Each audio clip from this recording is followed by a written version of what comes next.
Hi viewers. మరి బైబిల్లో 9 వరాలు ఉంటాయి, పరిశుద్ధాత్మ యొక్క వరాలు. అందులో ఒక వరము విశ్వాస వరము అని అంటారు.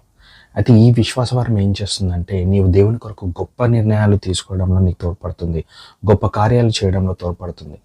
అయితే అబ్రహాం ఒక రాజ్యాన్ని గెలిచినప్పుడు అక్కడ ఉన్న ఒక సొదొమ గొమొర్రా రాజు ఆయనకి నీకు రాజ్యంలో ఉన్న సంపద మొత్తం ఇచ్చేస్తా, ఈ మనుషుల్ని ఇచ్చే అన్నప్పుడు అంత సంపదని చూచి కూడా అబ్రహాం అంటాడు, దేవుడు నాకు ఇస్తాడు, నువ్వెవరు ఇవ్వడానికి, నీ చెప్పువారు కూడా నాకు వద్దంటాడు. మరి ఇంకొక సందర్భంలో ఏలియా అనే ఒక ప్రవక్త 3 సంవత్సరాలు ఒక్క చుక్క వర్షం కూడా లేని దేశంలో గొప్ప వర్షాన్ని దేవుడు కురిపిస్తున్నాడు, మరి వెళ్ళండి చెప్పండి అని అంటాడు అనమాట. అక్కడ ఏమని ఉంటుందంటే ఏలియా మన వంటి స్వభావం గలవాడైనప్పటికీ కూడా విశ్వాసంతో ప్రార్థించినప్పుడు ఆ 3 సంవత్సరాలు ఒక్క చుక్క వర్షం లేని ఆ దేశంలో గొప్ప వర్షం కురుస్తుంది. సహోదరుడు సహోదరి, ఈ యొక్క విశ్వాస వరము నీ జీవితంలో నీవు కలిగి ఉండి గొప్ప కార్యాలు దేవుని కొరకు చేయనట్లు యేసు